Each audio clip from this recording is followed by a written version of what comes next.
Hey, hi there. Welcome to this session on UVM Transaction Level Modeling.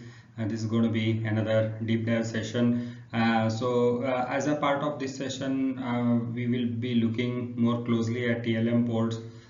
We have used the TLM ports for connecting various test bench components, but in this session, we will look at how do they exactly work, and if we go deep, if we strip down everything, what is it really consists of, right?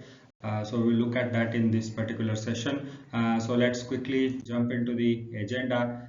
So the agenda for the session is that first we'll look at what is a TLM, and then there are a bunch of TLM protocol types. They are called as TLM1, and we have TLM2, and then we have a sequence port, and we have analysis port. So there are these four protocols that we have, which cover both one-to-one as well as one-to-many type of connections that are required in the test bench. And then we'll look at in the details of TLM1 types. TLM1 is what typically is used in the most of the UVM test benches. As you know, our strategy has been to cover things that are frequently or the most widely used across all test benches, right? So that has been our theme. So we will be primarily focusing on TLM1, and then once we get this bigger picture, we'll jump a little deep into what's the basic idea of TLM, because that understanding is very important, because TLM as a concept, as you will see, is slightly confusing, especially because we come from the background of using mailboxes in System Verilog for exchanging transaction. That concept will be stuck in our mind, and TLMs are not mailboxes. They're not exactly mailboxes. Some part of TLM that correlates to mailbox, but not all TLMs are mailboxes. So that point we need to make sure we gain the clarity. So we will do that, and then we'll compare it with the mailbox to make sure that where it is similar and where it is different is clearly understood. And then there are a bunch of methods for both TLM1 and 2. Our focus will be, as we talked about, on the TLM1, but we will broadly look at like what exists even for the TLM2, but our deep dive will be with respect to TLM1. And then we'll look at the TLM connection types, and then there are the concepts, the terms that we have been hearing, the port, export, implementation, how, and then the blocking, non-blocking, all those aspects will become clear as a part of this session. Then we'll be looking at analysis port, which is 1 to 0 or 1 to many type of a connection, type of a TLM port. So how this works, we will look at it. And then we look at the TLM FIFO, then how this functions, and in which scenarios do we need to use it. And then we look at a TLM analysis FIFO, and then we look at briefly we will talk about sequence item pull port. So but the details of this particular port we are going to be discussing in the context of the sequencer and driver interaction handling, because in that context it makes much more sense to look at it,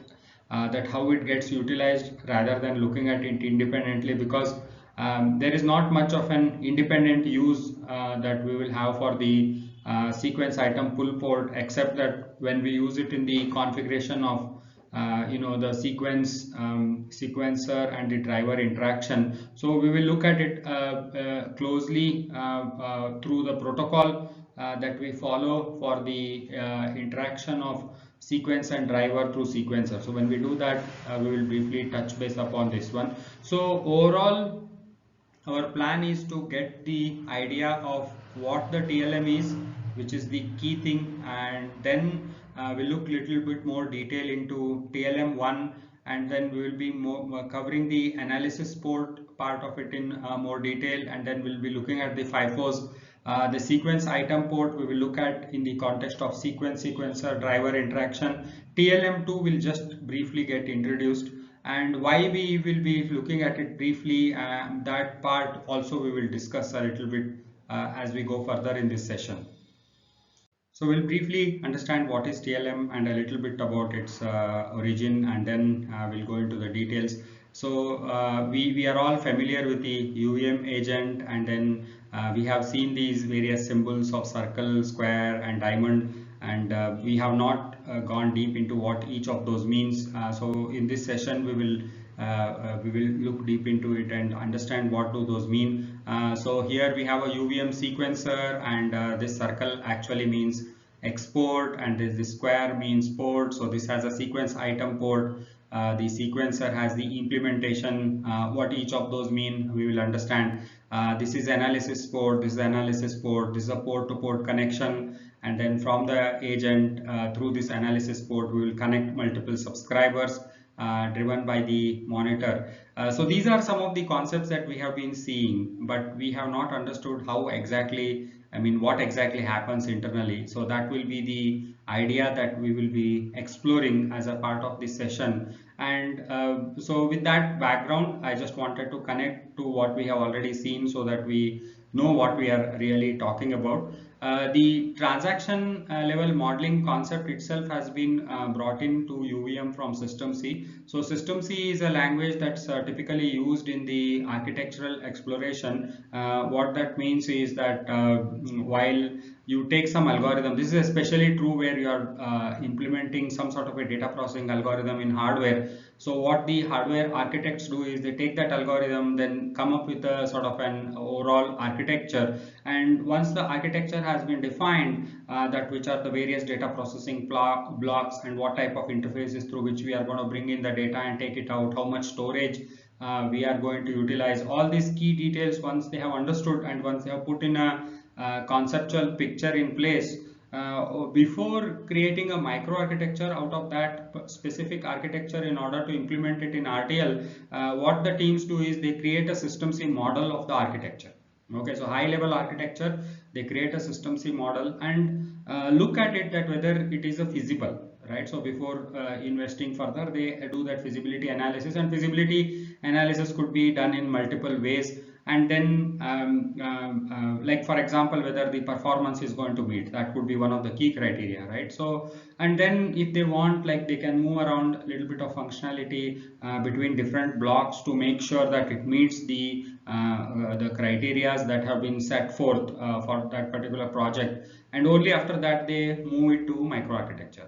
So why I'm telling you all this is that so System C, don't think that okay, we are borrowing something that's totally unrelated to hardware. That is the reason why I shared those details with you. So System C, whatever we are doing is related to hardware. In fact, those System C models that get built, sometimes they are even carried forward as reference models, and then when that architecture is converted to microarchitecture and microarchitecture to design, and in verification, when you put the actual RTL design, you can also put this System C model, put the stimulus for both of them, and whatever the responses that get generated, you can compare the reference model with the actual design. So that is also one of the use cases for the System C model that are built. And System C had this TLM1.0 and 2.0 library that is ported over to UVM in System Verilog. Now this concept is interesting. I want to tell a little bit about it. So what we have to understand is, like, TLM is not just an implementation. It's not that just something was implemented in System C and we took it over to the UVM. It's a specification. So as we go further in this particular slide, we will define formally what is a TLM. At that point you would appreciate it more, but understand that TLM is just a specification meaning, okay, this is the set of functions, this is how it should happen. So these are the specifications. For example, UVM is a specification, right? We are saying it's a component, this is a phasing, right, and it should hold the component hierarchy. All those are specification. Okay, and why I am emphasizing the word specification is, once you specify something, those specifications can be implemented in different languages of similar capabilities, right? So System C is also provides the object orientation type of capabilities, and using those capabilities the TLM has been implemented. Now the same concept can also be built using the System Verilog, which provides sort of similar capabilities as the System C. So this way, even the UVM is a specification. So now tomorrow UVM could be implemented in different languages. Like for example, already UVM is being implemented in Python, for example, right? So our core concept understanding will more or less remain same, and but the way we implement, the language that we use can become different. So same is true with the TLM. and UVM uses, so the system C used it and they found it effective. So now UVM has also taken this concept and we have implemented the TLM 1.0 and 2.0 using the system Verilog, which is part of the UVM library now. And now UVM uses this TLM based communication for the intercomponent communication within the test bench. And why we go ahead and use TLM in UVM is, if you remember, our goal of building a good software design has always been low coupling and high cohesion, right? High cohesion meaning all related stuff should stay together closely, and then unrelated things, when they talk to each other, should have a very low coupling, that they should not get stuck together, right? So that we can isolate them and reuse them very easily or replace them very easily. So TLM provides a very low coupling. Okay, so TLM interface isolates each component from changes in other components. So you will be able to see this how the TLM accomplishes it. But because of the low coupling, the TLM mechanism has been adopted, which promotes our overall goal of low coupling and high cohesion. Now let's formally define it. So pay attention over here. So basic idea of TLM ports is a set of predefined tasks and functions. Okay, so this is the key point. So TLM is nothing but a set of predefined tasks and functions, okay, with the expected behavior. So there have been predefined set of tasks and functions, and how each of those tasks and functions should behave has been predefined, right, in their usage for communication. Okay, communication between the components through indirect calls. Okay, there is not a direct call, because if we do, so idea is that when you have a set of tasks and functions, if you do a direct call, right, then you kind of get your coupling becomes more, right? In our procedural programming, why coupling became more? Because we were calling each of the tasks and functions directly, right? And when you call it directly, if I change something at the other end, then everything sort of like, each and everybody becomes aware of each other, and that increases the coupling, right? So I might be using a hierarchical path to call some functions. Now that hierarchy now became an extra coupling. If that hierarchy changes, now I have to come back and change the place where I am calling, correct? So this way the coupling increased when I did the direct calls. So what the TLM does is it accomplishes through indirect calls. So once again, if I read this through, so the basic idea of the TLM port is to create a set of predefined tasks and functions with their expected behavior. This is the same concept we are seeing in UVM as well, right? We have created various base classes as a part of library, and those base classes have set of predefined tasks and functions, and we have also defined their expected behavior. Like for example, phasing, we have defined in what order they progress, which of them are tasks, which of them are functions, and whether they get called top down, bottom up, parallelly. So all those things we have specified, right? So those are the expected behavior. But in the context of TLM, what is different is they are only focused on communication between two components, right? And how they communicating? Through the indirect calls. And this indirect calls concept in the implementation in the system Verilog is done through the interface classes. So once so we are not going to go very deep into how exactly the TLM itself is implemented, but when we show the usage of a TLM, we will make it clear that what exactly this indirect call means. Okay. So this is the overall definition of TLM. Now we will move into further details as to how to use them and what are the different types that are available. So TLM, which is a transaction level modeling, consists of these four different protocol types. So it has TLM1, TLM2, sequencer port, and analysis port. So TLM1 is unidirectional and pass by value type of a communication. There's no concept of standard payload type. That is, it doesn't define any transaction types. So transaction types are left to be defined by the user themselves, and there's no explicit support for timing. Timing is not like a concept of phasing over here. Timing is more like a concept of how do we sort of implicitly measure when something has started and when something has ended, store the timing of those transactions so that we can do some sort of performance analysis, right? So there's no support for that. There's no explicit support for those. However, there are hooks available. Using those hooks you can implement yourself, but there's no like a built-in support present within the TLM1, and this is actually simple and good enough for most of the test benches, as we will see as we go further. TLM2 is a bidirectional and it's a pass by reference type of a protocol. It also defines certain transaction types which provide a generic payload type which can be useful in some cases. And then you have the explicit timing and phases. This help further even in case of the performance verification, as well as there is an additional protocol that can be defined around this timing. And then there is a interoperability. So the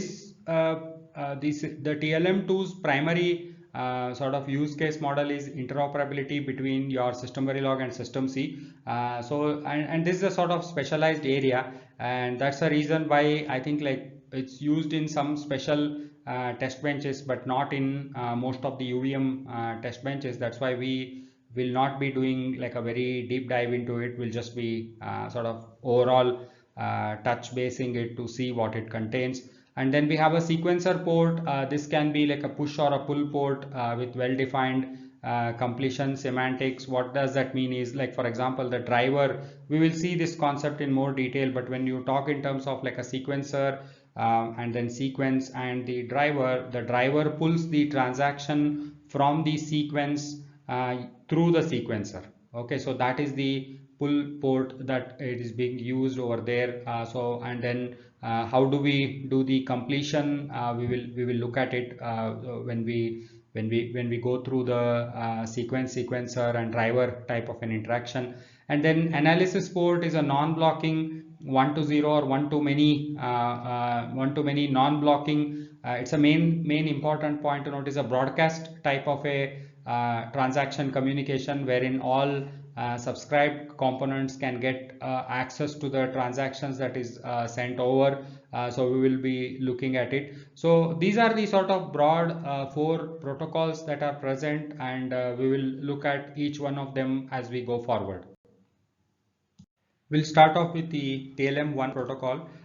In the TLM1 protocol, what we have is we have this concept of put, get, and peek. Okay, so now this will look like very close to what we have seen in the mailbox. Forget about that a bit. I know reminding that and asking it to forget is like, telling a word and asking you to not think about it, right? So I know that, but since that point is going to come in your mind, I just want to call that out.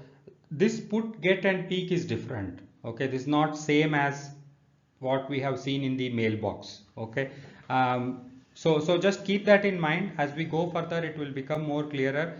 Under the TLM1, you think of it that we have these 3 different types of protocol. Okay, they are not related to each other. Like, for example, in the mailbox, what we used to do was we used to do put, and then we had to either do get or a peek, right? So that type of a concept was there, but that's not true for the TLM. So each one of them, like a put is an independent protocol in TLM, get is an independent protocol in TLM, peek is an independent protocol in TLM. Of course, you can combine them and use it, but it is not mandatory that you have to combine it. Okay, so that is the difference of the TLM compared to mailbox. So you have a put type of a protocol, and this protocol can be implemented either in a blocking or a non-blocking fashion. Okay, and then same get can be implemented in a blocking or a non-blocking, and then peek can be implemented as a blocking or non-blocking, right?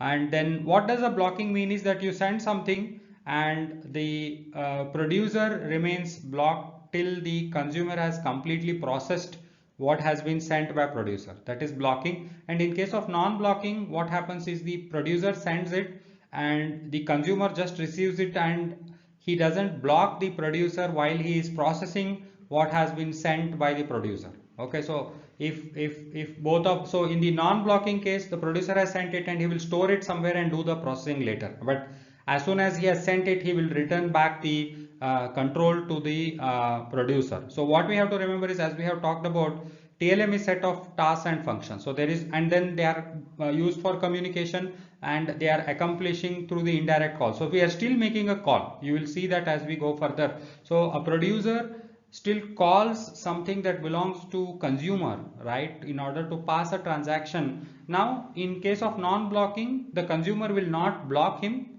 not block the producer, but whereas in case of blocking type of a protocol, the consumer will block the producer till he has consumed what has been sent through the TLM, right? Sent through the TLM is basically by calling something that belongs to the consumer, right? So although it is an indirect call, but still the producer can be blocked. That is a nature of protocol, right? That's how it has been defined. So all our blocking type of methods are implemented through tasks, and non-blocking methods are implemented through functions, right? For obvious reasons, only in tasks you can consume time, whereas in functions you cannot consume time.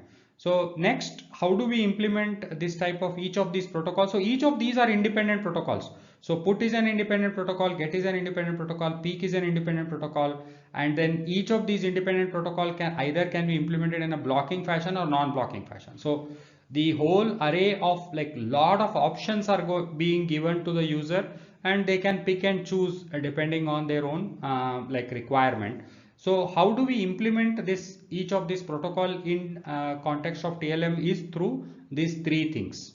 Okay, these are called port, which is typically represented by this square, and then you have export, which is represented by the the circle, and implementation is also represented by the circle. So either the export or implementation is represented by the circle, and then the port is represented by the square. Okay, so the diamond is going to come later. So for now, let's talk about the port and exports. So what is a port? Port is sort of like require or initiates the transaction request. So port is a transaction request initiation, right?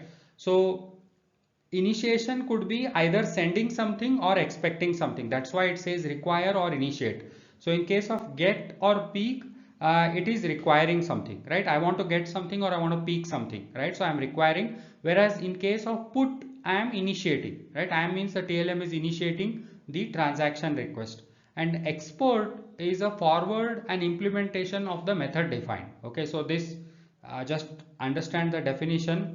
When we look at the example only, this point will become clear. And then implementation provides the implementation for the method, implementation for the implement and implementation of the method, right? So provide or implement an implementation of the method. That is what is the imp or implementation. So imp also, it is some places in the short form it's called imp. Don't get confused with import. It's not import, it's implementation. So it's called imp or implementation. So you have port.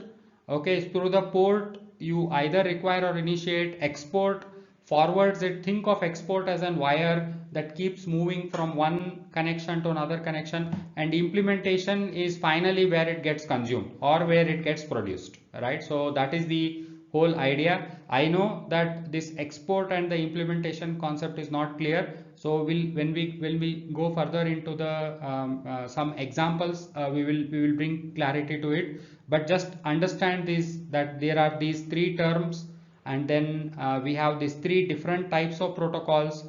So just to summarize it, TLM1 consists of these three different types of protocols, and all these three can be implemented in blocking and non-blocking fashion, and each of those implementation is done through concept of port, export and implementation. So just get this big picture right? So this whole, whatever the hierarchy that I'm showing you, just sort of get this hierarchy in your mind, because for each of these leaf level nodes there exists a TLM port. That's why I'm emphasizing it so much. So you will have a put blocking port, put blocking export, put blocking implementation. So each of those are actual TLM ports. Okay, so we will see that when we create the list, each of these hierarchy would get traversed, and each of the leaf level will ultimately map to a TLM port, and then they can be connected, and the connection can now be talked through the protocol, right? Like for example, require or initiate type of a protocol depending on the type of TLM port that you are using. So we looked at this terminology. I think the broad structure I believe is clear, but these terminologies of the port, export, and implementation is something that's generally confusing for the beginners. And now let's understand what do these mean. To make it easy to understand, let's think of this as think of these three parts as parts of a task. What do I mean by that is, like, what we are going to do is, whenever we have a TLM port, let's say we have a put type of a protocol that we want to follow, and let's say we want to follow a blocking. So to make the example specific and relevant, I am taking this particular scenario. So we want to do a blocking put. Okay, and how do we do it in the context of TLM, and how do we map that to like port, export, and implementation? So let's look at that. So we are going to have, let's say we declare a TLM port, right? Assume that we have a TLM port, and we will call dot put, okay, to send some transaction from producer to consumer. So we have a task call, right? So we put is a task call, okay, we are calling it, and that is a port. So any task call in the context of TLM is a port. Okay, so understand this. I am calling a task and I call that as a port. Okay, and then I need to have a task declaration, right? So now task declaration, if you have understood, in the context of class, we had two ways of doing it. One is we could define just the prototype, and suffix it with the external keyword, and then outside the class we provide the implementation for that particular method, right? So we have done that. So think of the export as a way of task prototype declaration, right? So I can say external task put, and export means it's like providing the put task, right? Providing, I'm just providing, I need to provide the declaration for a task in order for it to be called, right? Without a declaration I cannot call the task. So export means providing the declaration of task. And then implementation, so implementation is now actually defining what should be the content of the task. So I'm going to say task TLM port, and then I'm going to say like put, and then end task, right? Or there is a different way. So sometimes what I can do is I can do it via extern, or I can do it directly within the class, right? So there are two ways. Now both the ways are both the ways map to the concept of TLM. We will look at it. So for now, understand that this is the imp or implementation. So we have three things. We are calling a task, we are providing just the declaration or the prototype of class, and then when we provide the declaration, we have two ways.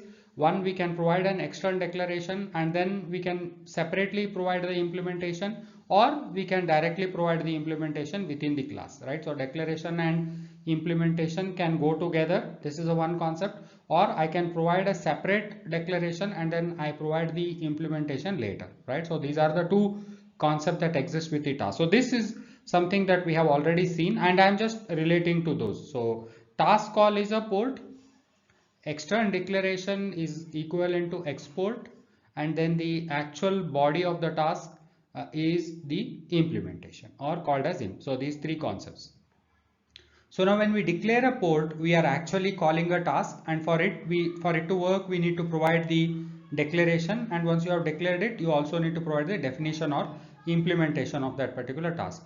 Now declaration and definition, as we talked about, can be done in two-step or a single step process. So when you declare and define within a class, you think of it like a port can be connected to implementation. So now the TLM rules are such that I can take a port and I can directly connect it to implementation. So when I say I directly connect to implementation, I am providing both the declaration of the task and the definition together, right? So that can be done. So that is called as port to implementation connection. So these are the rules. You just need to understand it, right? These are the rules that have been provided. So I can connect a port to implementation directly, or I can connect a port to export, and then I can connect it to implementation. So that is also allowed, right? So this maps to a model wherein I am calling a task, and the task being called is implemented in an external type of a format, and then it has been like additionally we are providing an implementation. Or I have a port which I am calling a task,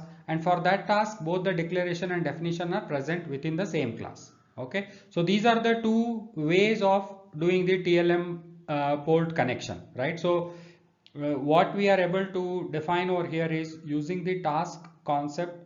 We are able to relate it to what does a port mean, what does a export mean, what does a implementation or imp mean, and then what are the rules of connecting these three things together. That is, a port can always be directly connected to implementation, or a port can be connected to export, and then the export can be connected to implementation. But underlying what is that is happening is you are just declaring a task and you are calling that particular task. That is all that is happening. The only change that comes in the context of TLM is what is the nature of task, how it is expected to behave, and the way we call it indirectly. That is all that becomes different. But if I strip down everything of the TLM, all that really remains is I have a task call and I have an implementation for that task call. This is the main concept that you need to understand. Okay, so you have a caller and you have a callee, and the connection takes place through connect. So we have another task that will come in called another, sorry, it's a function that's going to come in called connect.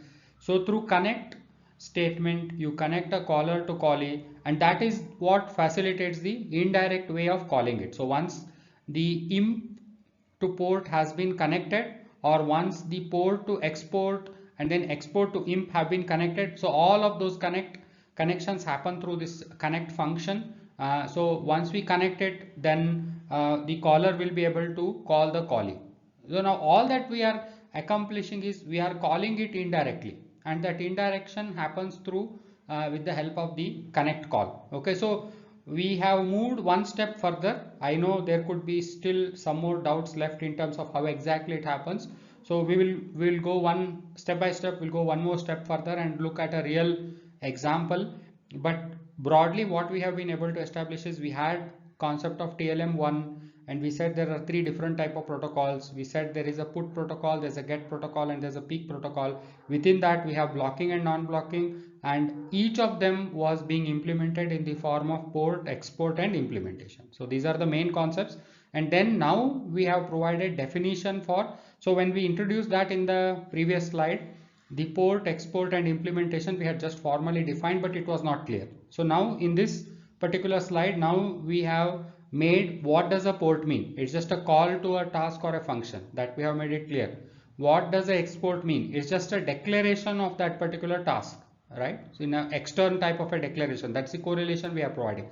And what does the imp or implementation means? It's actually the body of that particular task or a function. That's what we are saying. So these are the three things. And then two types of connections are possible. This you have to just take it on a face value, and you have to remember it, that a port can be connected to imp, and then port can be connected to export, and then it can be connected to imp. And these two things make sense, right? I can call a function that is declared within a class, or I can call a function that has an external keyword and then defined outside. That doesn't matter to the caller, right? But those two methods are supported. So that is what is the underlying mechanics, right? I'm just giving you, so don't think that everything is exactly same. I'm giving you some sort of an analogy over here for you to make it easy for you to understand. Okay, but this part of it happens this way, but there is much more to it than what I am telling you over here. How that exactly happens, that's a different ball game altogether. We are not worried too much about it. That happens through the interface classes. But if we understand it in this form of a concept, we will be able to make use of it, and we will be able to meaningfully understand why does a port to imp connection is allowed, and why is a port to export to imp type of connections are allowed, right? So that point becomes very clear, and that's what ultimately matters. And that's what and this concept of like having a task, its implementation, and getting called indirectly through the connect is the concept that we are going to carry forward. But underlying it is nothing but set of tasks and functions being called indirectly. Okay, so now let's move on to another example to make this point clear further. Okay, so we are step by step, we are getting to the actual implementation example. Before I explain this example, I just want to like quickly refresh it so that it gets reinforced.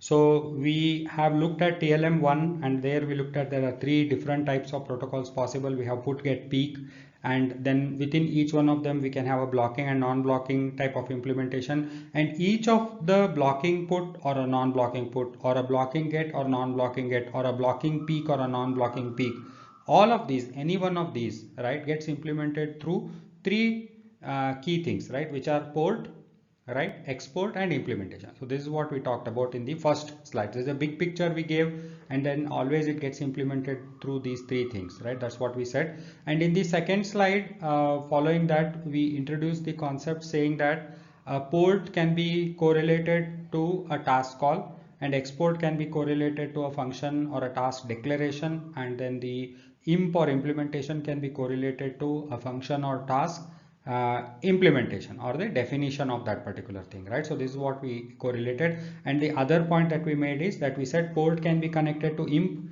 or port can be connected to export, and export can be connected to imp. Those are the additional rules that we talked about. And then we said that these are nothing but like a call to a function, a declaration and definition, and but the caller and callee gets connected indirectly through a connect statement. Okay, so now let's put all of these things together in terms of a real example. So what is the problem that I'm trying to solve? I have a producer, I have a consumer, and I want the producer to pass a transaction that it has produced to the consumer. This is the simple problem that I want to solve. And we have now been repeatedly saying this: a TLM at its core is nothing but a task or a function call. It's just a method call. If I take that concept, okay, and I literally go ahead and implement it, so what would happen?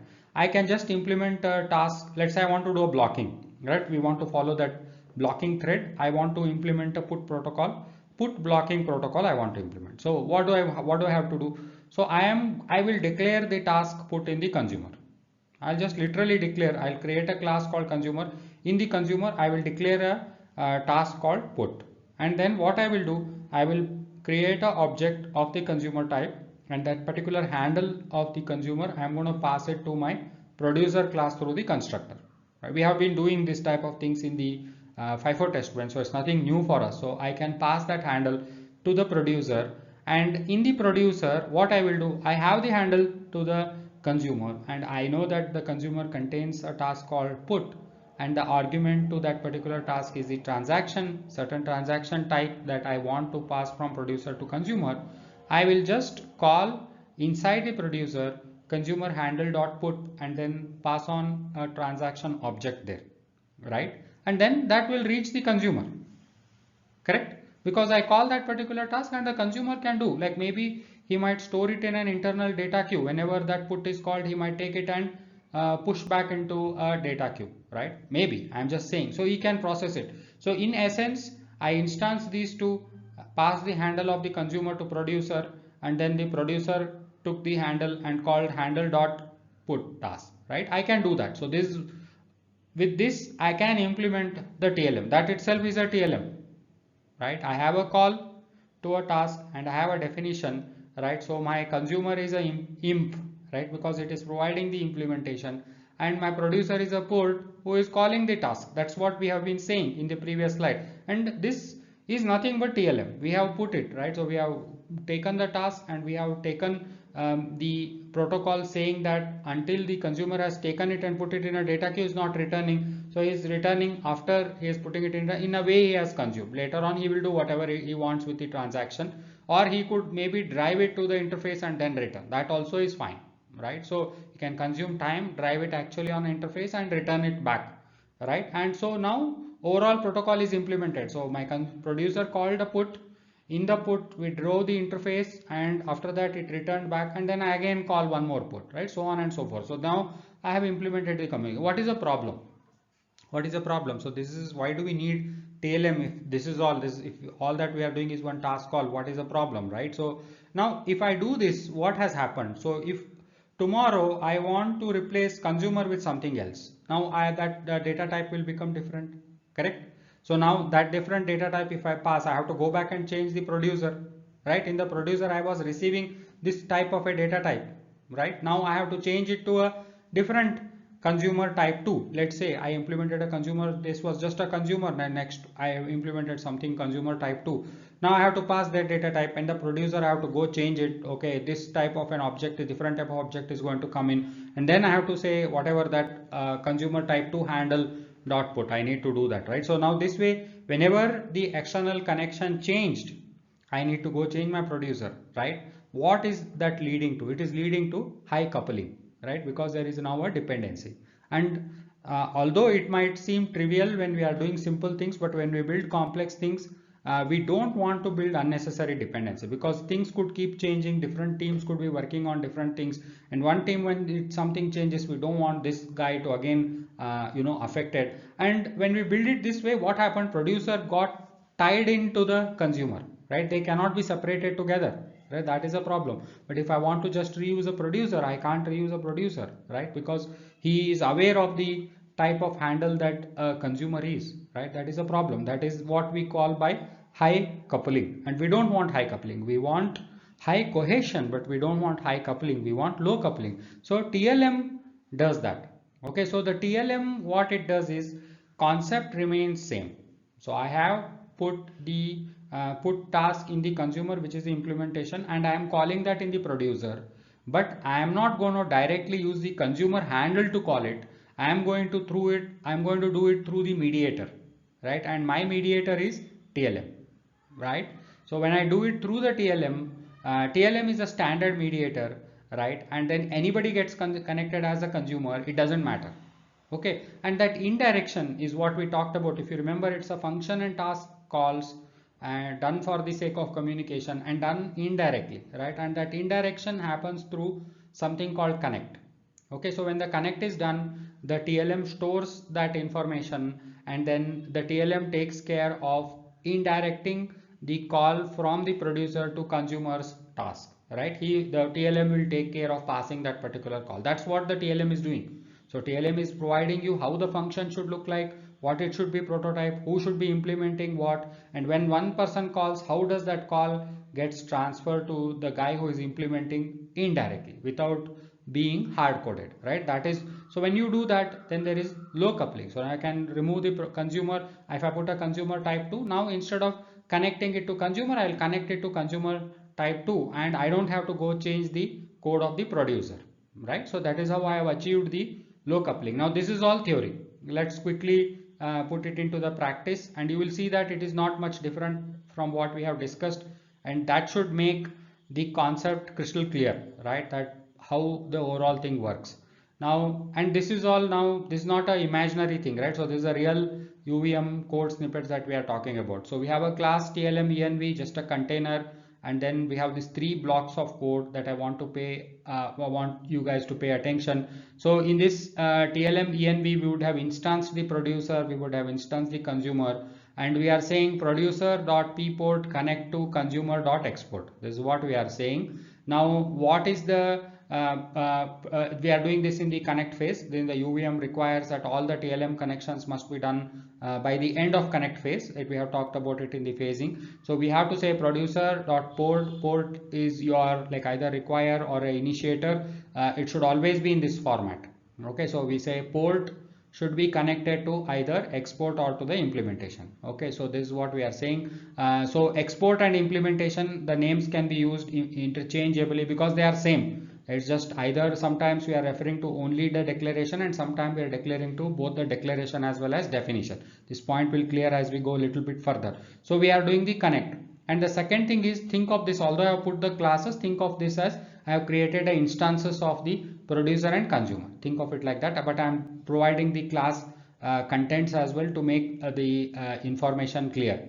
So inside the class producer, so this is the producer handle, and I am also declaring the class definition for the producer. So I am saying class producer extends UVM component, and I am declaring UVM blocking put port, right? So you remember we had talked about that hierarchy. We have put blocking, right? And then within that we had those 3 things: port, export, and implementation. So we are calling a UVM blocking put port, right? And then we are parameterizing with the type of transaction that we want to send, and we are calling it as pport.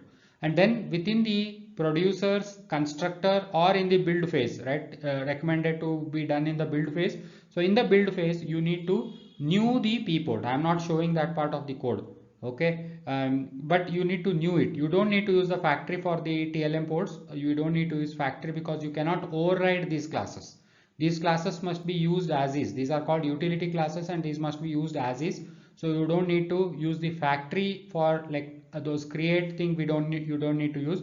You can just use directly the system verilog constructor for these TLM ports, so you can directly call new, as we have seen in our bootstrapping session. So, and in the run, what we are going to do is we are going to say pport.put transaction. Correct. So now what we are doing, we are calling the put, we are calling the task. Now where does this task call go and get implemented? Where is in whoever is connected to this pport. So who is connected to this pport? Through the connect we are consuming, we are connecting it to consumer.export. Okay, so now let's come into the consumer class, which is also extending from the UVM component. And the important detail over here is we have UVM blocking put imp. Right, so it's a imp, and imp can be, as a name of imp can be called as either export, or you can create a put export type and you can create it as export as well. Both are fine, right? Okay, so but here we are creating a put import, and when you should be doing put imp and when you should be doing put export, it will become clear as a next step.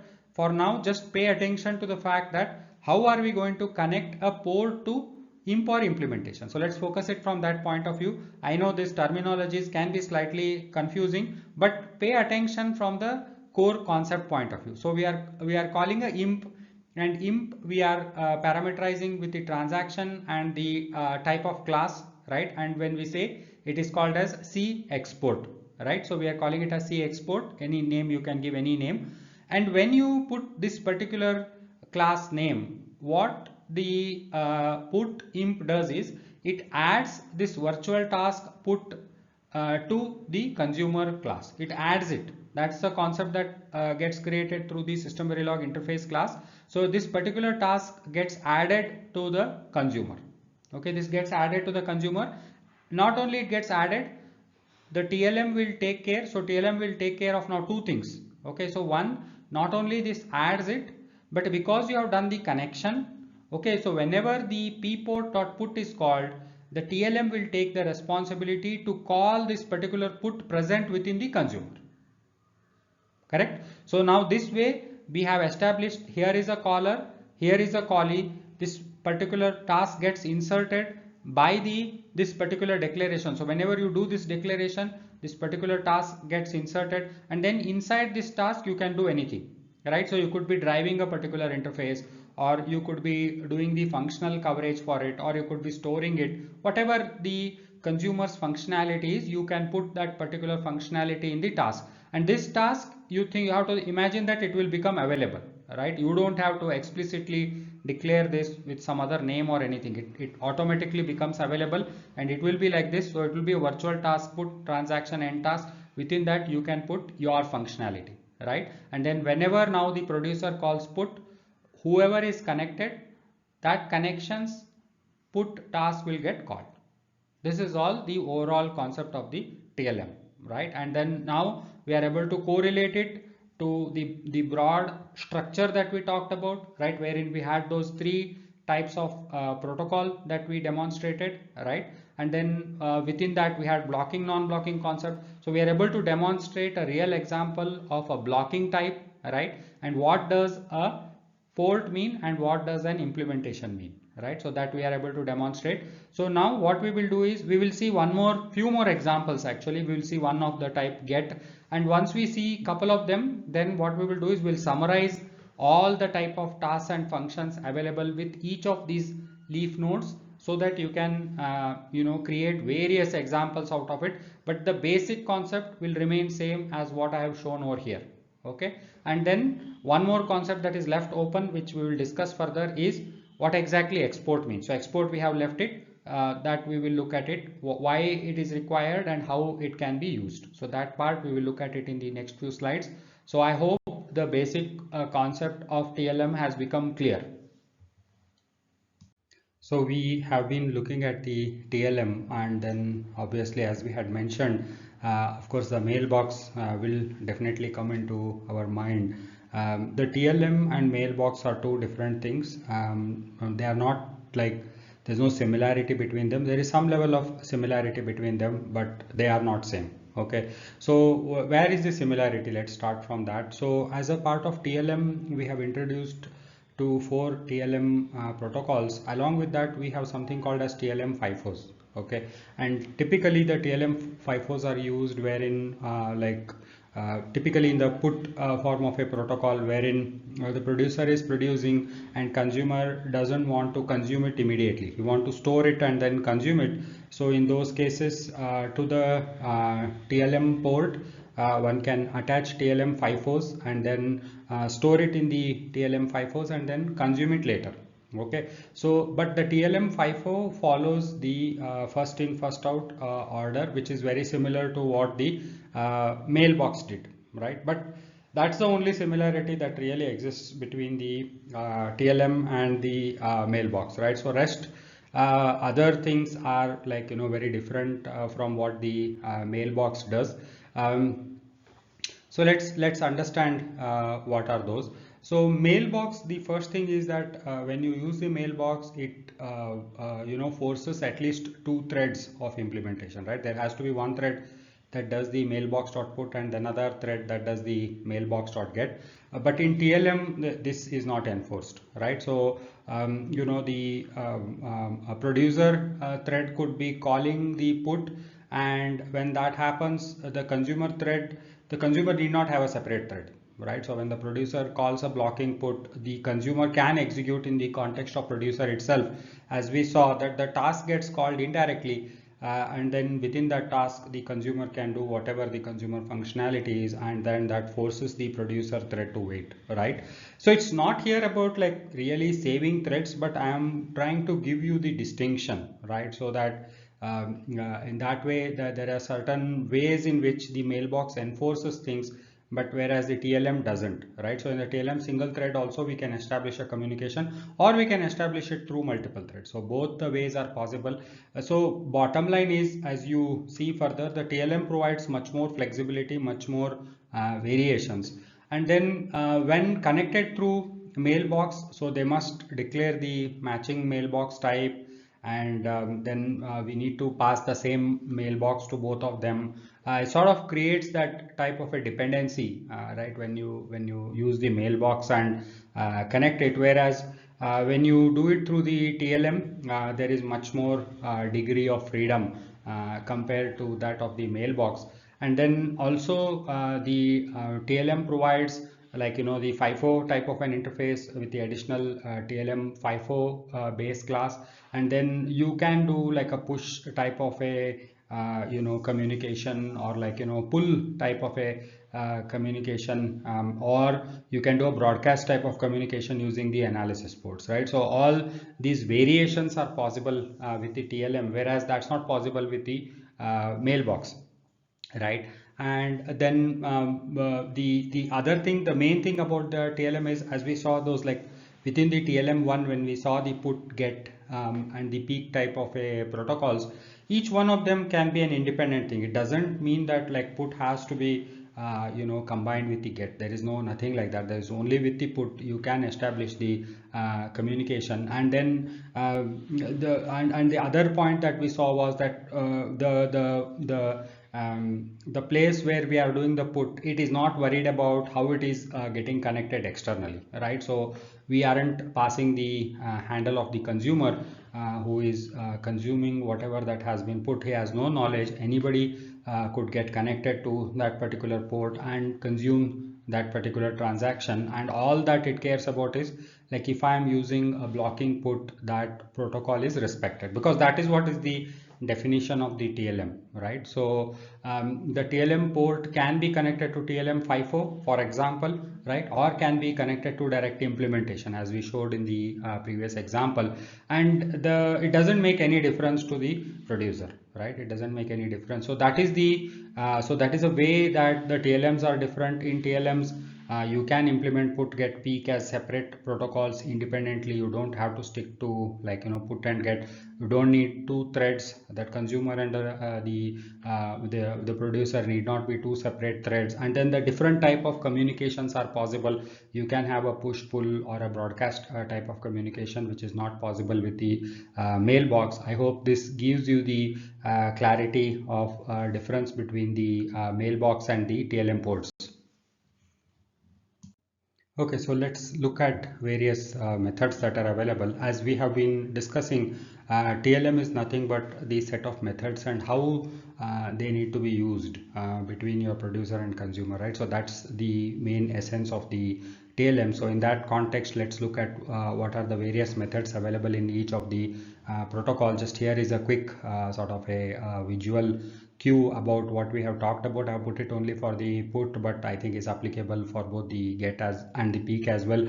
So any of these protocols have blocking and non-blocking variants, and each of those variants get implemented through these three entities, which is your port, export, and implementation. And port is your task call, export is, you can think of it like an external declaration, that like you can think of it an external the function declaration within the class, like a virtual type of a function, and I can keep on extending this class without really providing any implementation, and then provide implementation much later, right? So that's the idea of the export, that it just holds on to the prototype that we want to declare, and the implementation is we are actually providing the task definition, right? So those are the three components through which a particular TLM protocol gets implemented. Yeah, I think at the bare bone it's just a task call, so I want you guys to understand that. Let's look at these three. So we have blocking and non-blocking variations, as we have talked about, and then we have these three flavors. So we have put, get, and peak. So input, if you are looking at a blocking type of a thing, so I want you to pay attention. So just don't get confused with this fact. There is a put task call as well, and we have the put type of a protocol. There's a name of protocol as well, right? And then that name of protocol, it also has a task, right? It also has a task in the blocking flavor. So don't get confused with that. So we are talking about a put protocol in the TLM1 type, and in the blocking mode it has a put task. And what it means is, all that the TLM specification is saying is that they will have a put task, and then it has to be blocking and sends the transaction, and it will not return unless it is sent. Unless it's sent over here is that whatever the consumer has done, the final thing, whatever he wants to do with that particular transaction, right? It has accepted it. That is what is the essence of it, right? So that is the protocol. So the producer will call it, and he will block till the consumer has accepted it, right? Till it has been sent completely. And the non-blocking flavor is made up of two functions, right? Is implemented as functions, and the spec says we are implementing it as functions, but the spec says that there are two functions. There is a try put and can put. So try put is non-blocking, sends the transaction, returns 1 if it is done successfully, or 0. So when I do the try put, the consumer can say I am not ready to take it, so he need not take it, and he can return 0, right? And if it is written 0, the producer must try to send it again, right? That is what this means. And then can put means, again it's a non-blocking, it returns 1 if the component is ready to accept, 0 otherwise. So this is like sniffing, right? So it's checking whether the other end is capable of taking the transaction, right? So it can do first can put, and if the can put gives 1, then you can do try put, right? So there is a more chances that the try put will succeed. But the protocol itself allows the provision that even after I do can put, the try put can still fail, right? So it allows the provision for you to do that. But this is the protocol specification. All that the TLM protocol is allowing you is, it is defining this one task for put, and then two tasks for the two functions for the non-blocking implementation, calling try put, can put. And again the same idea works. The producer will call the like a try put, can put, or put, and then the consumer will have to fill in the body of it.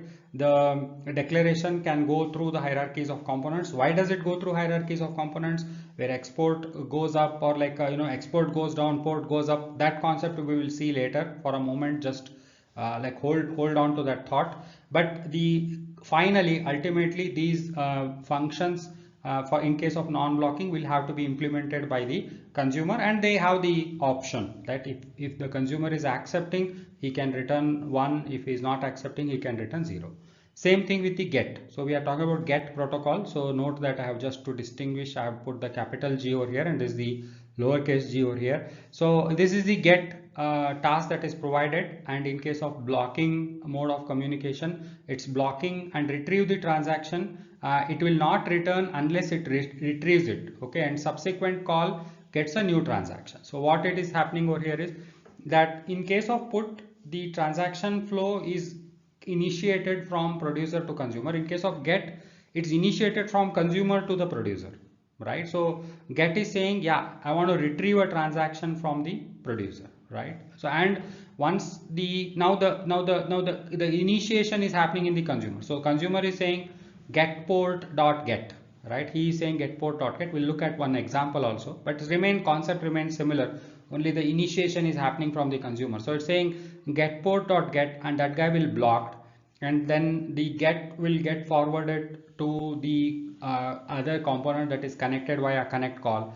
and it will come to producer. So in the producer, he will now have to provide the implementation for the get, and in the implementation of the get, he will produce the transactions, and that will be retrieved by the consumer. Now what this allows is, now consumer can pace himself, right? While I am doing the put, producer is in control, right? Producer is in control and he can push it to the consumer. When I am doing get, consumer is in control and he is trying to retrieve it from the producer, so he can pace himself, right? So whenever he says get, then only producer has to produce it and give it.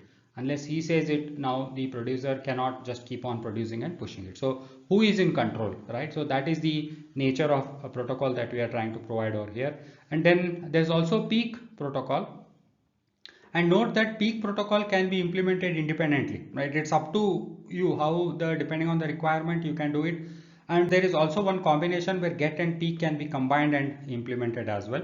So you have peak, so and then the lowercase peak, there's a task that is provided, it's blocking, it retrieves the transaction without consuming it, right? And subsequent call gets the same transaction. Okay, so I wanted to describe peak and then show the distinction with the get. So when you keep doing the peak again and again, right, first of all, it blocks in the blocking mode of usage, it blocks till the transaction has been retrieved, right? And but on all call out to the peaks, you will get the same transaction again and again, unless you have the get, right? But in the get, what happens is that get blocks and it retrieves a transaction, and subsequent, when you call the get, it will get the new transaction from the producer. But whereas the peak, it will block, you get a transaction, and after that subsequently when you call the peak again, you'll get the same transaction from the producer. So that is a distinction between get and peak. Kind of remains same from what we have seen in the mailbox, but the point being that they can be implemented independently, right? And then you have the non-blocking flavors for both of them. You have the try put, sorry, this will be a try get. It will be a non-blocking, it retrieves the transaction, return once if it is done successfully, or 0. Then you have can get, which is a non-blocking, again return 1 if the component is ready to provide, and 0 otherwise.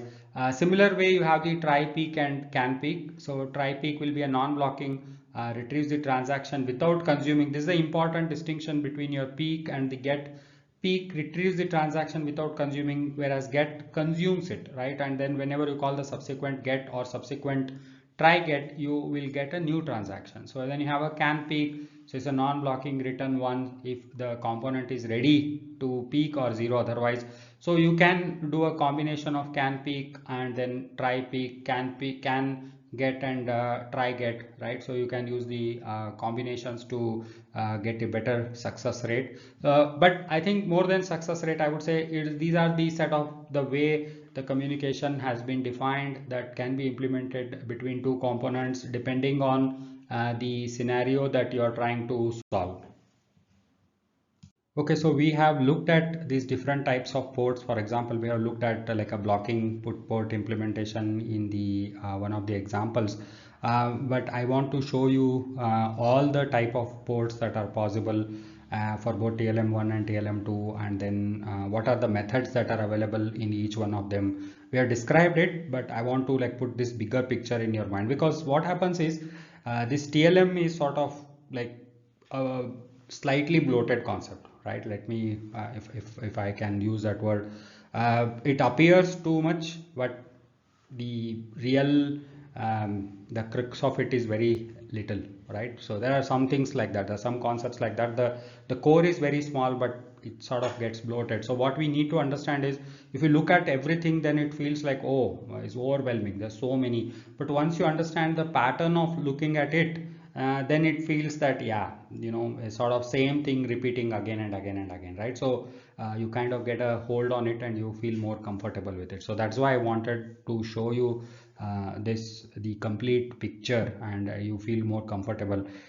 So what happens, we have these three things, right? We have port, export, and we have the imp or the implementation. So what I'm going to show you is, I'm going to show you port.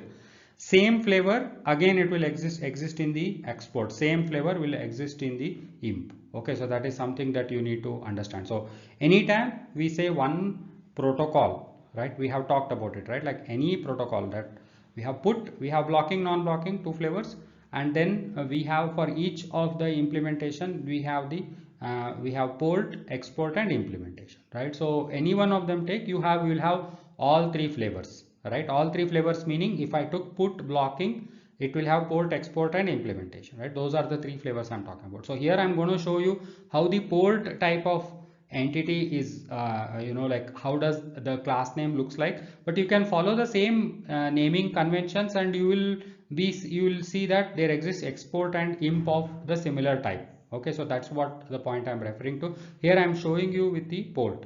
Okay, how this naming is formed in the UVM is that it shows the port type, which is either get, put, or peak, and then it shows whether it's a blocking or non-blocking, right? And then the same thing, you can think of it like a cross coverage, right? And then the same thing is again multiplied further with the port, export, and the imp. So on the same lines, TLM will be present for export and imp. That's the point I want to make. So here we have the four flavors of it. Okay, so the first three, don't worry about the functions and the task part. Let's look at only the first column. So we have these three things together. So we have UVM blocking put port, we have non-blocking put port, UVM non-blocking put port, and we have UVM put port, which supports both of them. So these are the three, are the first one. The second group of three are, you have the blocking get port, non-blocking get port, and overall get port, which supports both of them.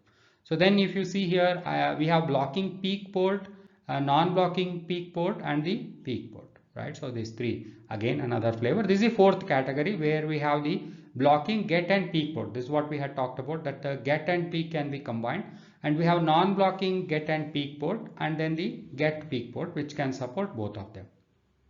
So this way we have these four groups, right? A group for put, right, which we talked about already. That's the first flavor of protocol. Second flavor of protocol, which is get. Third flavor of protocol, which is peak.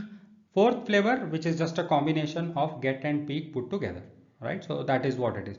Now this way, whatever that threes are, that 12 different type of declaration that I am showing with the port, same thing can be replaced with export. Same thing can be replaced with underscore imp. Don't get confused for underscore imp with import. It's not import. It is implementation, right? So same 12 will be available as a flavors of export as well as underscore imp, right? So all 12 will be there. Now what are the tasks and functions that will be present in each one of them? Like let's say we looked at blocking put port. So the blocking put port will only support put task. Okay, and the non-blocking put port will support try put and can put, that we have already seen. And then if I take a UVM put port, then it will support all three of them. The same concept extends to get, right? So you have the blocking get will only support get, and then the non-blocking will support try get and the can put, and then the overall get will support all three of them. That's what it is. So similarly, if I look at like a overall get and peak port, so you'll see that this guy will support get, he will support try get, he will support can get, he'll support peak, try peak, and can peak. All of them can be supported with the UVM get peak port. The same thing, there will be UVM get peak export, and then similar lines it will have UVM get peak imp. All right, so and then they can be utilized. So this is the big picture that you need to keep in mind. At the bottom, concept remains same, and then that picture, the hierarchical picture that I have shown you, if you remember that hierarchical picture, you can always do this cross and derive it yourself and understand what they are, right? So that you don't have to like remember everything, but if you remember this idea, then you can very easily grasp this concept. So I'm just showing you the TLM2. We are not going to go very deep in this, but what I want you guys to understand is the concept kind of remains same, right? So there will be more enhancements to it, but the idea is sort of like you have set of functions and tasks and how do they behave, right? There's a separate behavior that exists in the TLM2 case. So there is a master TLM port, there is a slave type of a TLM port. The protocol becomes more refined as you go further. Here the protocol is at a more elementary level, and when you go to TLM2 the protocol becomes more specialized, and more specialization sometimes satisfies some type of requirements in a more clearer way, and for some type of requirements it feels like an overhead, right? So that depends on the type of application that you are trying to apply. So you have a master port, you have a slave port, which typically exists in many of our real life protocols as well, so modeling can become simplified. And then you have the there's another called a transport type of a protocol, and then you have the analysis port, which is directly integrated as a part of the TLM to itself. The analysis port part we are going to anyway look at it, so that is something that we use, but the master, slave, and then this transport type of ports are we don't typically use in the most of the UVM test benches.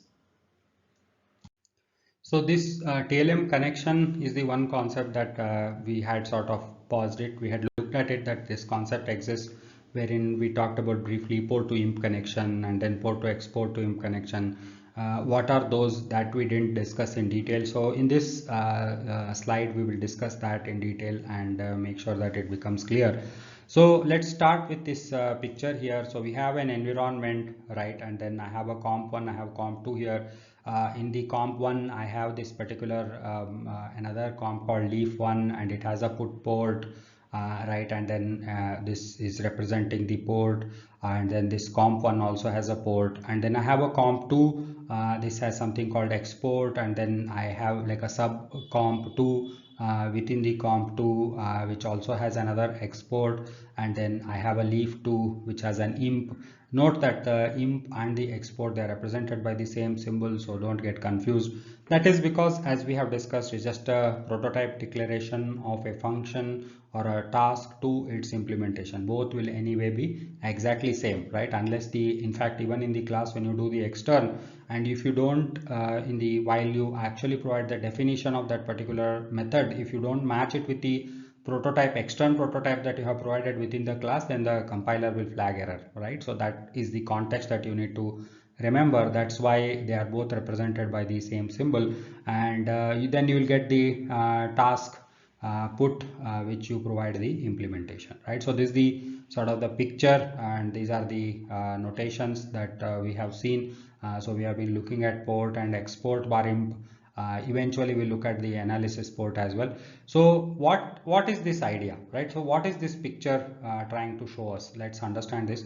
So port to port connections moves up from children to parent. So what does that mean? So here if I look at it, I have environment which is a parent, and then within that I have comp1 which can be thought of as a children of environment, and then I have this leaf1 which is child of comp1, right? So now when I want to move this, right? So sometimes what happens is, as we talked about, you think of export and the port in a way, right? So like you need to connect them through a bunch of wires, right? Because we need to move them through the hierarchies, right? So how do you move them through the hierarchies? That's what this concept is trying to demonstrate.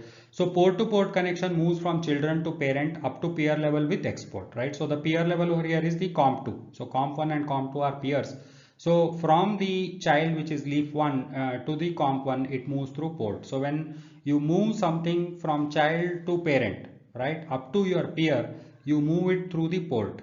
Okay, that is what is that this particular statement is saying. So you can connect a port to port, and when you should be doing port to port connection is when you are moving that connection from the child to parent. When it is moving up to connect it to the peer on the export side, it can happen through port to port connection. So port to port connections are allowed. So port to port connection example is leaf1's output is connected to its parent comp1 output, right? So this connection is what is talking about. This is the port-to-port connection that is allowed. Now what happens is, let's look at export to export connection moves from parent to children up to implementation. So here I have the comp2, comp2 has the export, right? And then the subcomp2 has an export, and then the leaf2 has an export or imp, right? So it is moving from export to export, and from export to it is moving to imp. So we can do export to export connection. So that is comp2's export is connected to child's subcomp2 in export. So you can think of it like I have declared an external function, virtual function. I am not provided any implementation. I can extend this in a way. I am just saying, right, approximate analogy, right? And it can move further down, but that's not exactly what it is, just for you to understand. I am using that term. So but the rule is, if you don't want to worry about what is the concept, if you just want to remember the rule is you can connect export to export, and when you do that is to move the connection downward from parent to child. Right, so that's what it is. And then export can be also connected up to, so export keeps moving up from its parents downwards to its child till it has hit the implementation. So ultimately the function or task has to be defined, right? So it has hit the implementation over here. So you can do export to imp, which is subcomp2 in export is connected to leaf2 in import, right? So this subcomp2 to leaf2, from this export we are connecting it to imp, where we are providing the implementation. Okay, that is possible. You can now, the last thing is port to export. So comp1's output is connected to comp2's export. So this port is connected to export, right? So you can do port to port connection to move up from child to parent. You can do port to export connection, which obviously is sort of you are tying in together, and then you are basically connecting, two things together, right? So that's where that the further like a peer level connection is starting, and then you are doing export to export, wherein you are moving down the hierarchy from the parents towards the children, towards the actual implementation, and then you do finally export to imp, and then that's what happens. So this we say that actually imp to implementation. So imp is a type of a port, but then you are finally providing the implementation. So the leaf to import is connected to its implementation, right? So the implementation is finally you writing that particular whatever the task definition that I have marked it over here.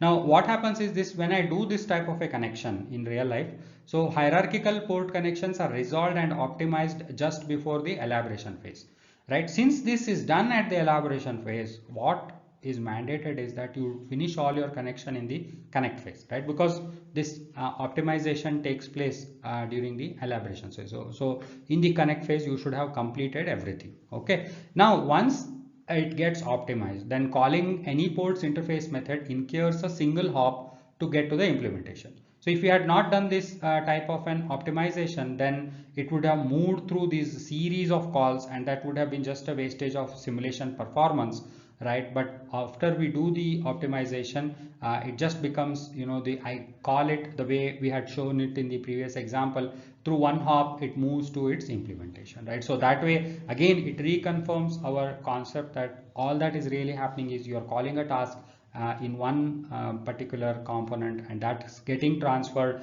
indirectly to another component. That is all that is happening under the hood when you use the TLM. And then these are the rules for the different rules for what can be connected to what, and when you should be using these type of connections. So I hope that gives you the clarity. So like for example, I might have an analysis port within a monitor, and then I have to move it up to agent hierarchy, and then from the agent hierarchy, when I instance that agent inside the environment, there I want to connect it to different subscribers. So what I do, I move the analysis port present at the present at the monitor level to the agent level. So in agent also I am going to define an analysis port, and I will connect both of the ports. So in that case it's actually moving port to port hierarchy up, right? So that's the monitor is a child of the agent, right? So it is moving up the hierarchy, right? So that is one way to kind of showcase you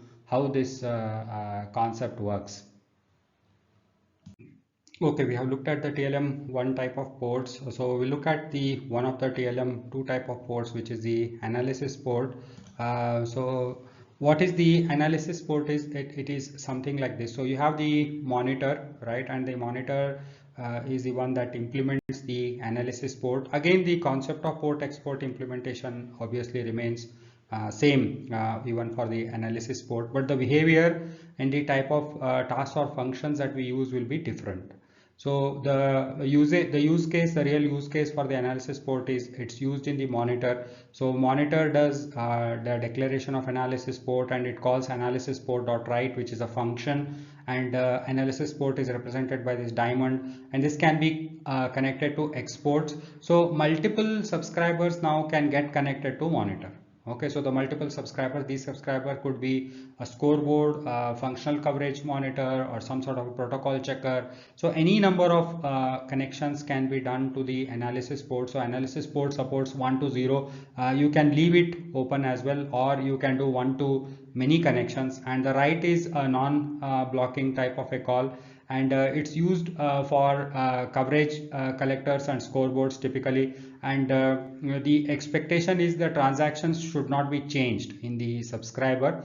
If you want to change a transaction for some processing, typically an analysis component is just analyzing the information that it has gotten. It is a sort of read only in a way, right? Like the subscriber term itself kind of gives you a sense that, like, you know, the newspaper subscription, right? Like in a newspaper subscriptions, we just take it and read it. We are not allowed to change the newspaper. I mean, it's not possible either. It's the same term, right? So you should not be changing the transaction in the subscribers, but for some reason you need to do it, then you should make a copy of it and change it. Okay, so let's look at a real example. So we have the environment, and then we are instancing a monitor, and then we are instancing, let's say, a coverage subscriber. Although I'm showing you the actual code, but assume that these are two instances. The connection, when we do the connect phase for the env, we will be doing this monitor dot analysis port, then dot connect. Always the connect request is the part of the port, you know, the container of the port. So we say analysis port dot connect, and then we say cow dot analysis export, right? So then the port is getting connected to either to export or a imp type of a port, and eventually internally it gets connected to its implementation. So we have UVM analysis port. This is the name of the base class that we use for the analysis port implementation, parameterized with the type of transaction that we intend to send. You can give any name, and then as we have been speaking for the TLM as well, you can just do a new, right? So this we have seen even in the context of build phase of the you know, the environment, where in the case of UR test bench, that we just knew all the TLM ports that we need to connect, because they are never you know, there's no override type of a concept.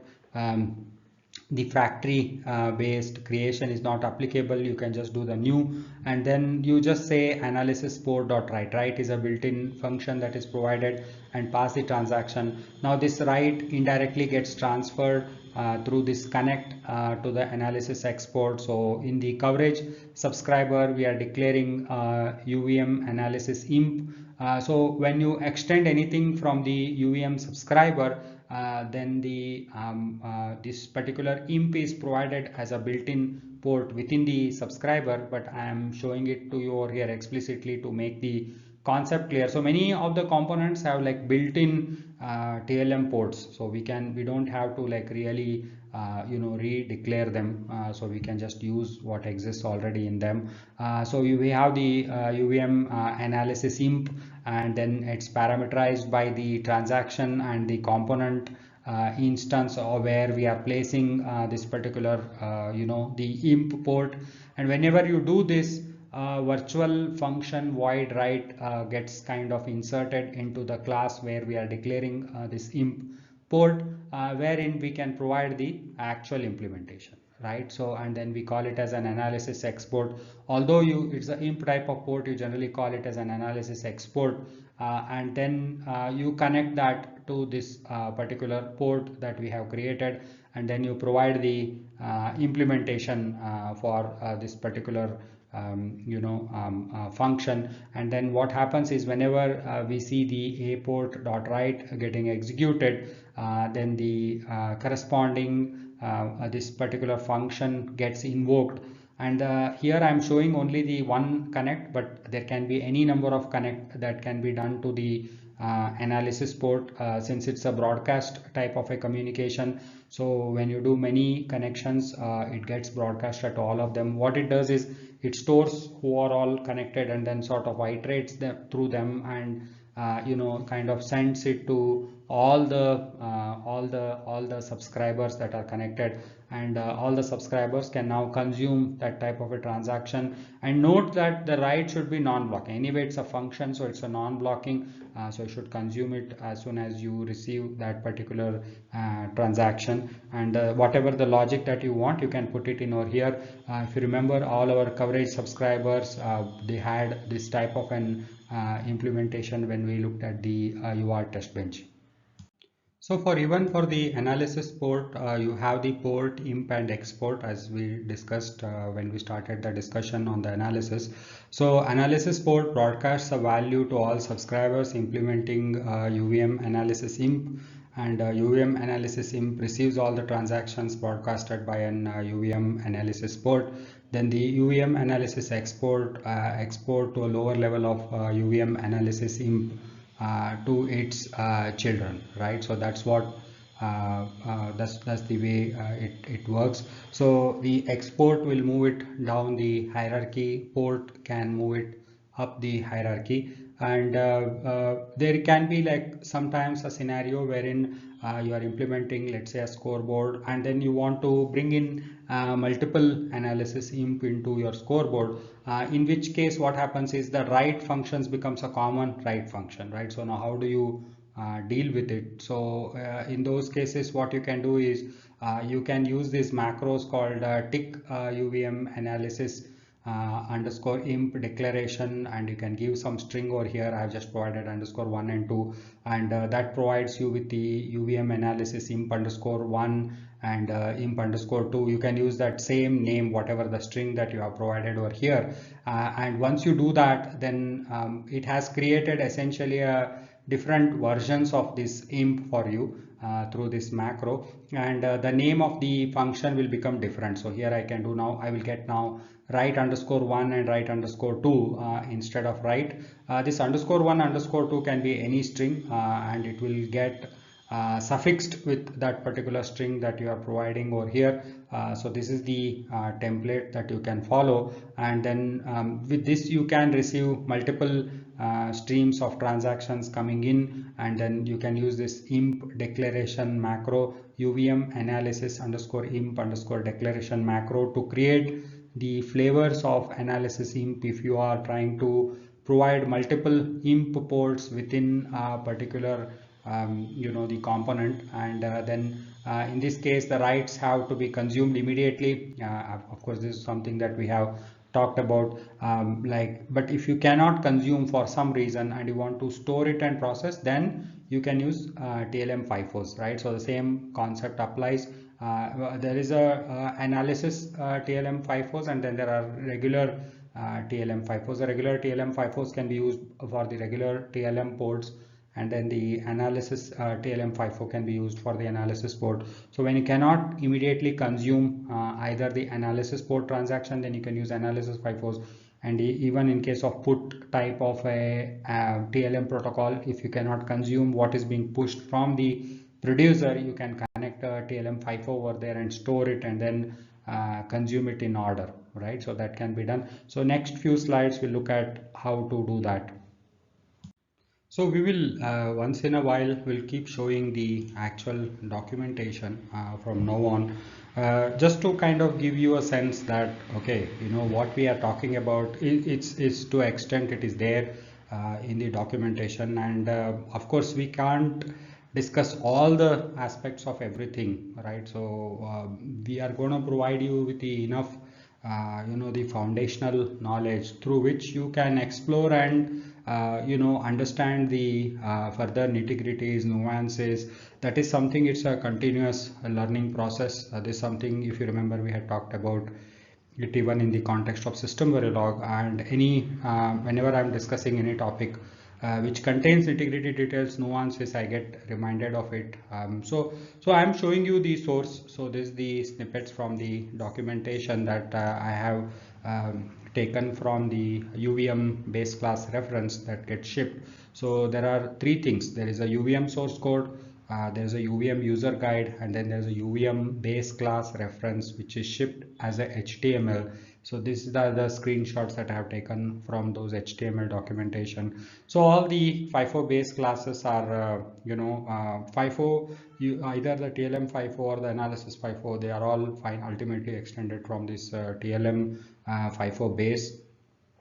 And what it does is it defines the TLM exports through which all the transaction based FIFO operations occur. And then if we look at it, what is the few things that I wanted to draw your attention to are like you can see that it has this put export and get peak export type of ports that are defined within the base class. It also has a bunch of the analysis ports, right? So this is the overall picture of this TLM FIFO base, and the interface methods provided by the put export and the get peak export are defined and described in the this TLM IF base. We will not go into the details of that, but of course you can browse further when you start looking at it in the much more detail. But main thing I just wanted to show you guys that this type of documentation exists where you can look up to get more details and not just have to rely on what I'm showing you. I'm just showing you the few example use cases and some key details that most of the time get used in the test bench, but there are so many other features that you can explore once you have the foundation. So these are the documentation for the TLM FIFO and the TLM analysis FIFO that we are going to look at. So it describes this class provides the storage of transaction between two independently running processes, right? So this is the same concept. If you remember, we had talked about even for the mailbox. Mailbox is meant to communicate between the two threads.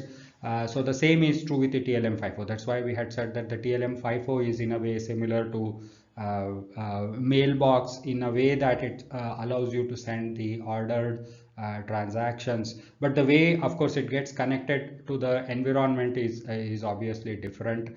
The main thing that I wanted you guys to notice over here is that you have the constructor, and the constructor arguments, apart from what we use in the component hierarchy, the main thing is that it also takes an additional argument called size. Okay, this is applicable for the TLM FIFO. So when you construct the TLM FIFO, you can pass the size argument. If you don't pass it, it's considered as one, as you know, sort of have that action that you can keep use it as a communication channel, right? So communication channel is always generally sized with the one, but you can pass more than one as well, and the other than that you can pass the size 0 as well, and when you pass the size 0 it becomes unbound. That's the way this, for example, the UVM TLM analysis FIFO works.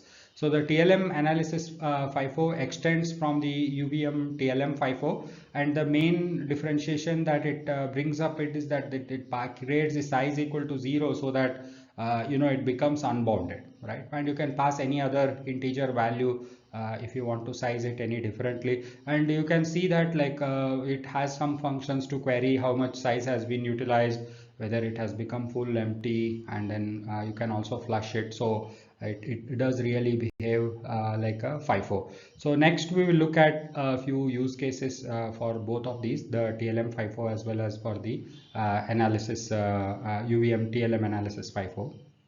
So we'll start off with a simple example. So we have ENV extending UVM ENV, and we are declaring TLM FIFO parameterized with the sequence item. We are calling it as TLM FIFO. Of course, in the build phase of this particular ENV, we are supposed to call the constructor of this particular TLM FIFO, and there we can size it appropriately based on the third argument that we saw in the previous documentation.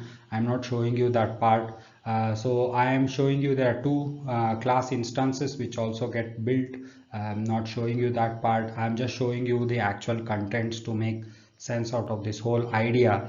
And this we have the producer, which is extending component. We have consumer, which is again extending this particular component, and both of this producer and consumer are connected through the TLM FIFO, right?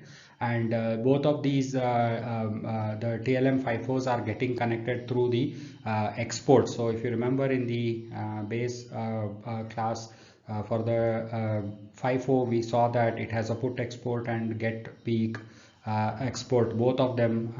From the producer, which has the put port, so here we have a UVM blocking put port parameterized with sequence item, and we are calling it as a TLM put port, and that TLM put port we are using it for pushing the transaction to the consumer. And then inside the consumer we have the get port, which we can connect to the get peak export that is present within the UVM TLM FIFO.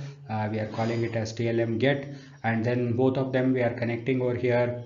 We are saying the producer's TLM put port, which is of the type blocking put port, we are connecting it to TLM FIFO put export, right? So this put export came via the internal declaration that's present within the TLM FIFO, and then the consumer we are connecting it to the get export, right? So we're connecting it to the get export, and once we do that, then we can say this TLM get dot get the required implementation for those. When you connect it, the TLM FIFO will automatically take care.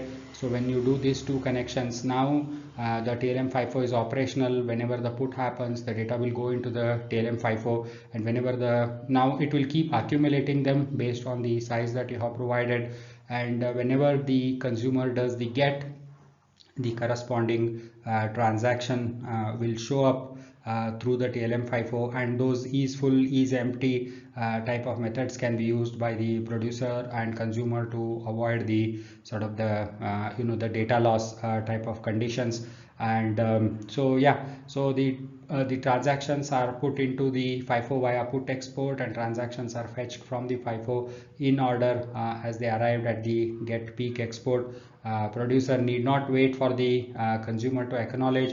It just wants to store, and consumer can consume whenever that is required. And then depending on the rate, you can appropriately size the FIFO to sort of keep up the flow. So this is the basic idea of TLM FIFO. Many times these TLM FIFOs are used while building the scoreboards, because you want to store the transactions coming in and then compare it as and when, like the expected multiple expected transactions could be generated, whereas the actual response for those could take some time, and then you store it in TLM FIFO and then extract it and compare it. So that's where the TLM FIFOs, one of the use cases for the TLM FIFOs.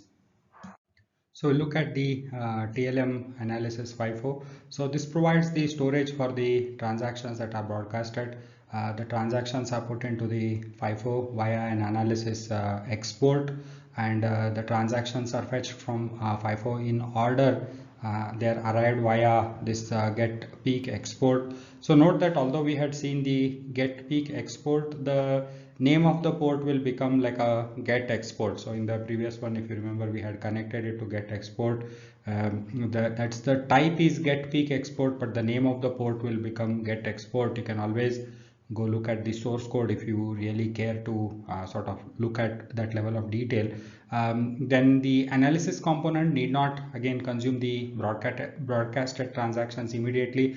If you look at our, like we had a subscribers wherein we are providing the right function implementation, that was an analysis implementation. There we had to consume the transactions coming in as soon as possible. So sometimes if you are implementing functional coverage on a single protocol interface, and as soon as that particular transaction is available, if you can sample your functional coverage, then no problem. You don't really need a analysis FIFO over there, right? So you can take the transaction as soon as it comes, you sample the fields and update your functional coverage. But in some cases, if you are implementing a scenario based functional coverage, or you are implementing a scoreboard where you need to wait for transactions coming in from multiple interfaces, then sort of look at them as a whole to figure out whether the scenario has happened or whether the data integrity has matched, then you need to put the analysis FIFO in those scenarios, wherein then you store it, and then you, after storing only, you do the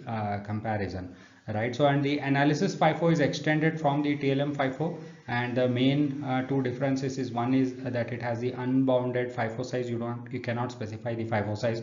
It's always unbounded, so that you don't, because the broadcaster will keep broadcasting, right? The broadcasting doesn't wait for anyone, right? Like a television or a radio broadcasting will go on. If we aren't listening, it's not going to stop, right? So that's the idea over here. And then we have added an analysis export, that's what really gets connected to the analysis port.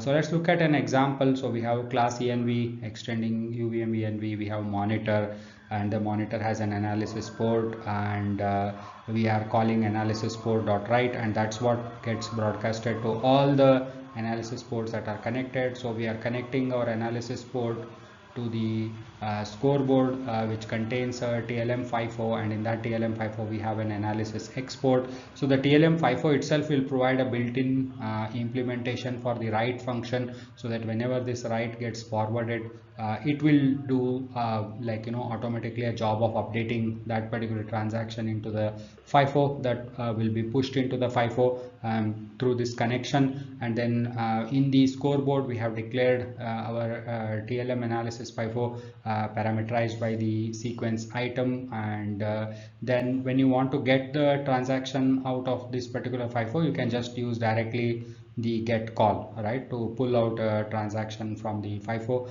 Get, as usual, it will work in a blocking mode. So when you call a get, if it's available, it will immediately provide you the transaction. If the transaction is not available in the FIFO, it will get blocked till the transactions become available. So this is the overall way TLM analysis FIFO works.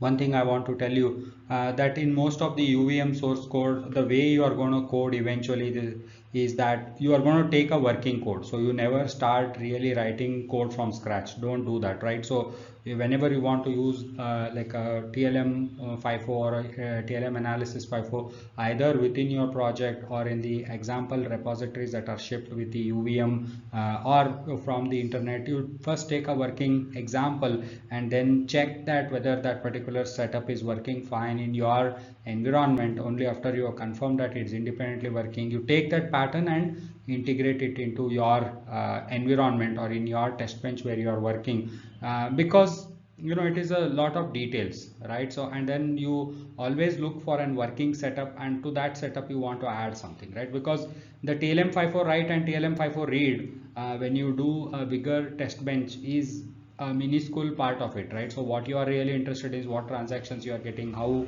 that particular transaction, what fields, how you are supposed to use it, at what time you are supposed to use it, at what time which fields are valid. So those are the details that you would be mostly worried about, not how the FIFO thing works. So in those cases, what you do is you take a working setup and then replicate that working setup in your test bench environment. So that is how most of us make these things work. So you might just want to keep that point in your mind. Only time when the depth becomes useful is when sometimes we all tend to do some small mistakes.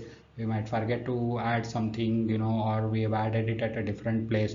So at those times the things will go wrong, they will not work. So obviously having this knowledge will come in handy to debug those issues and solve those problems, but you will never remember everything and code everything from scratch.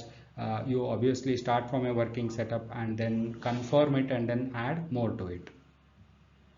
So we have so far we have covered, like we had seen 4 types of protocols. We looked into TLM1 and we have looked into TLM2 briefly as to overall what it contains. We have looked at the analysis port. Now this is the 4th. The only thing that's remaining is the sequence item port, which can be either pull or push, and in the UVM we have used the sequence item pull port. So this is the way it's going to be. Like you have the base class is going to be, you have UVM sequence item pull port parameterized by request and response. Similarly, everything in the TLM domain is your port, export, and imp. The rules that we have discussed, the concept that we have discussed, the same thing applies over here as well. And these three are utilized for the the sequencer and the driver communication. And what we will do is, as we have been discussing, we will cover it in the context of that sequencer driver interaction. There are a bunch of APIs. How do they work? They internally rely on this port. So we do the connection, and they internally rely on this port to make it all work. So we'll understand the overall communication as to how exactly it works when we go to the session on our sequencer and driver. The only point, that additional point that I wanted to point out over here is, so all the standard port connector constructors except the UVM sequence item ports have like a default min size of 0, right? So all the standard port connector constructors except this one, right, so have the min size argument of 0. So the min size argument of 0 indicates that they can be left unconnected, right? There won't be any error, right? But this guy has to be connected. So if you create a driver, then the sequence item port has to be connected. So that's what is the one difference that I wanted to point out. So as I discussed, we'll look at it more detail when we go to the in the session. I think in the next session where we discuss these details in terms of the interaction between the sequencer and driver.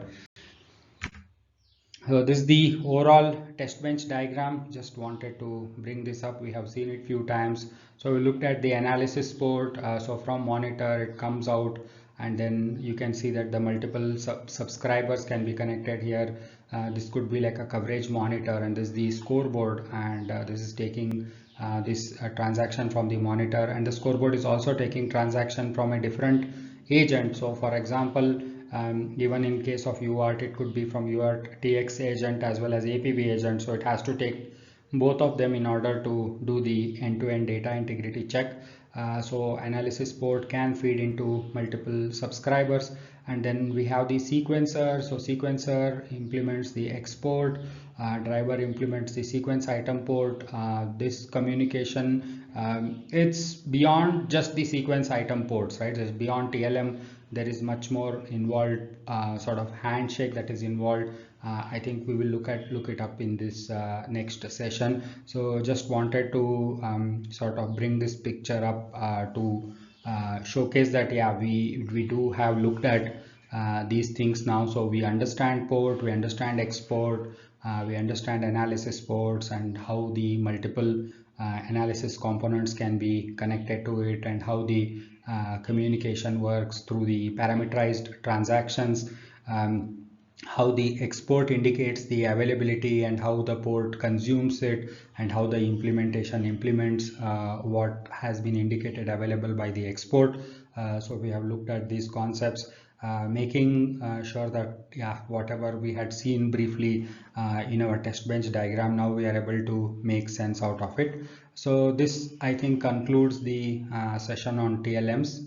So, so as a part of this TLM deep dive session, we have, I think, understood what is a TLM, the need for TLM, how it provides the low coupling mechanism, and we have looked at various types of TLM protocols, that is TLM1, TLM2, and then we have the the sequence item port, and we have analysis ports.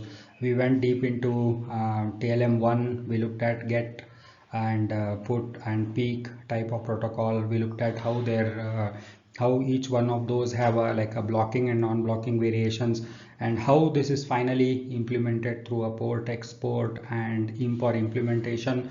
And we also looked at what exactly they meant, right? So we looked at that a port is nothing but a task or a function call.